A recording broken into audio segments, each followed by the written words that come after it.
meatballs. It's a kind of dish you can find in basically every country around the world. They're all a bit different, but it always tastes pretty good. This tells me it's the kind of dish that's hard to mess up, even if you don't follow any instructions, so it's perfect as a leftover recipe. I got this homemade ground beef that's so fatty, it's too rich even for a burger. However, if I blend a lean cut of meat like pork tenderloin, it's gonna be the perfect amount of fat for meatballs. Besides, half pork and half beef is quite common for meatballs, so it should work pretty well. Now I just have to use some old bread and whatever spices and condiments I have.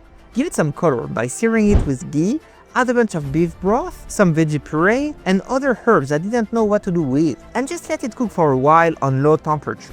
And after some time, we got some delicious